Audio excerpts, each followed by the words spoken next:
नरेंद्र मोदी की सरकार तिरंगे के हरे रंग को निकाल देंगी? क्या हरा रंग मुसलमानों का है? क्या नरेंद्र मोदी की सरकार खरबूजे पर पाबंदी आयद कर देगी और देश की जनता से कहेगी कि नागपुर में आपके हेड ऑफिस में उगा हुआ सिर्फ संतरा खाया जाएगा? नारी शक्ति की आप बात करते हैं तो बिल्किस बानो अगर मुसलमान नहीं होती तो बिल्किस बानो को इंसाफ मिल जाता। 20 साल से बिल्किस बानो लड़ रही है मगर उसका नाम बिल्किस बानो है। आप इंसाफ नहीं करना चाहते बिल्किस बानो से। ये नारी शक्ति आपकी है। पसमानदा मुसलमान से आपकी मोहब्बत, दीजिए 1950 के प्रेसिडेंट ऑर्डर तरमीम करिए। दलित मुस्लिम का स्टेटस पसमरगा के रेलवे स्टेशन को हरा रंग किया गया था, उसको ये कहकर तब्दील कर दिया कि मुसलमानों का रंग है। सर, मैं पूछना चाहता हूं, क्या नरेंद्र सदर जमहूरिया के खुतबे की मुखालिफत में खड़ा हुआ हूं।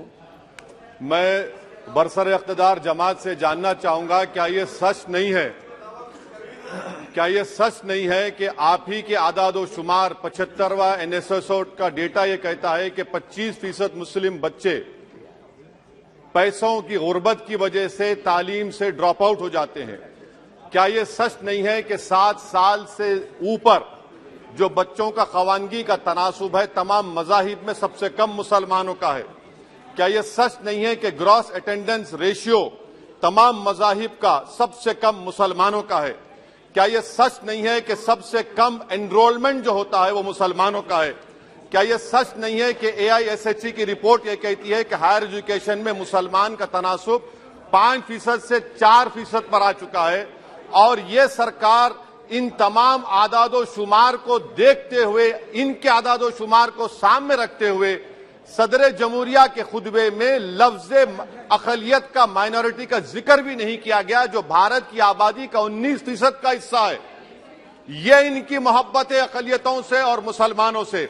सर, क्या यह बात सच नहीं है कि आपने माइनॉरिटी के बजट को 40% कम कर दिया, स्कॉलरशिप के पैसों में 560 करोड़ रुपए कम कर दिए? ये आपकी मोहब्बत है जो नफरत की निशानी बनती है। नरेंद्र मोदी की सरकार ये नहीं चाहती कि अक़लियत और मुसलमानों के बच्चे तालीम याफ्ता होकर इस देश को मजबूत करें। वो उनको हमेशा गुर्बत और नाइंसाफी का शिकार बनाकर रखना चाहती है।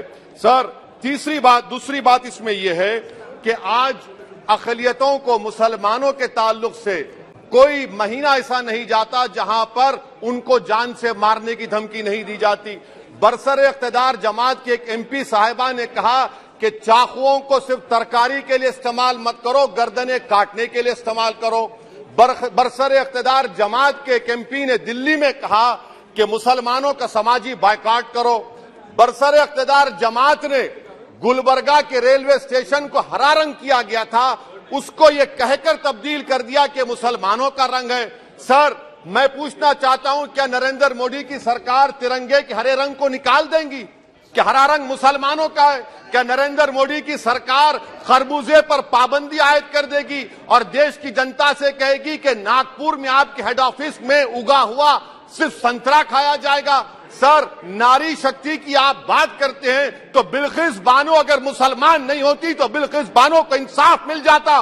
20 साल से बिल्किस बानो लड़ रही है मगर उसका नाम बिल्किस बानो है। आप इंसाफ नहीं करना चाहते बिल्किस बानो से।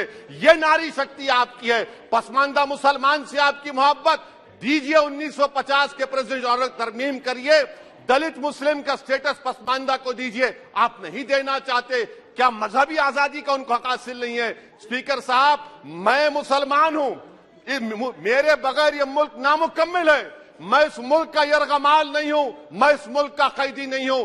मैं पूरे सिटीजनशिप की राइट को चाहता हूं और अभी चाहता हूं। कब आप बिहार के सुरजापुरी और कुल्हिया बादरी को कौमी OBC स्टेटस देंगे? स्पीकर साहब, दूसरी अहम बात मैं कहना चाह रहा हूं, चीन का जिक्र आपने किया।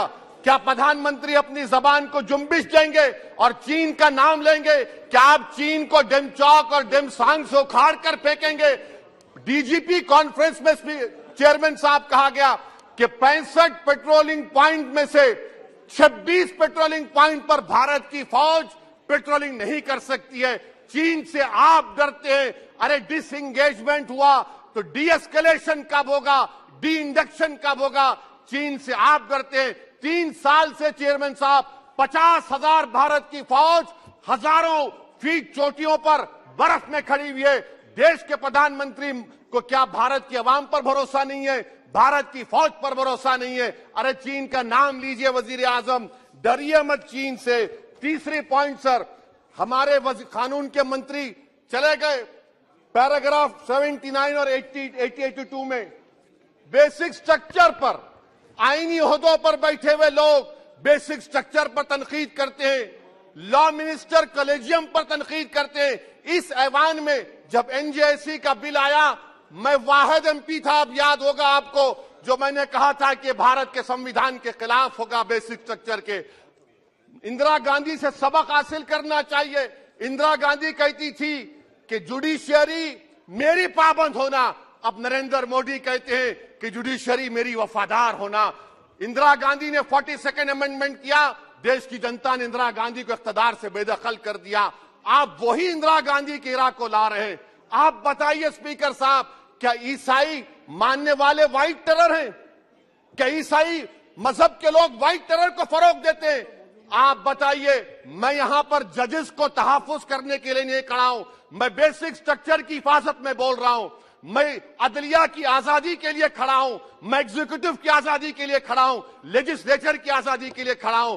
चेयरमैन साहब, कोर्ट का काम ये नहीं है, जजेस का काम ये नहीं है कि नरेंद्र मोदी सरकार की मदद करे। अदलिया का काम यह है कि इस देश की कमजोर और मजलूम आवाम से इंसाफ किया जाए। चौथा पॉइंट स्पीकर साहब, यहां पर एक बड़े सरमाएदार का जिक्र किया गया है। क्या यह बात सच नहीं कि कांग्रेस और बीजेपी ने ओलिगार्क्स को पैदा किया? आप दोनों ने मिलकर ओलिगार्क्स को पैदा किया। आज इसी वजह से 60% मुल्क की दौलत 1% जनता के पास है।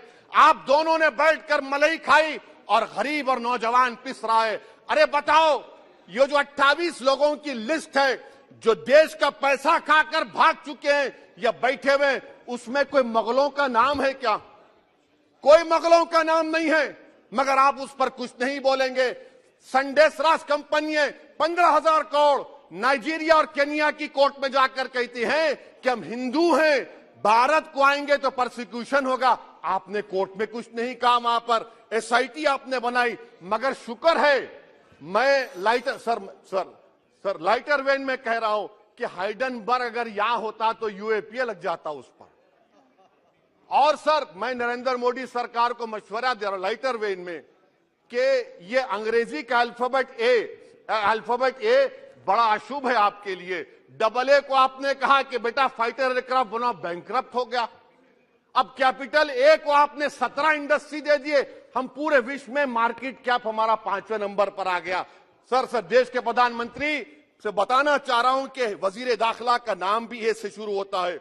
मैं खत्म कर रहा हूं। मैं चेयरमैन साहब, मैं सरकार से पूछना चाह रहा हूं कि क्या जनवरी 2024 और फरवरी में क्या ये सरकार थर्मो न्यूक्लियर ब्लास्ट करने जा रही है? क्या आपने हमारे अतराफ में देख लिया कि उसके वाक़े व नतायज क्या निकलने वाले हैं?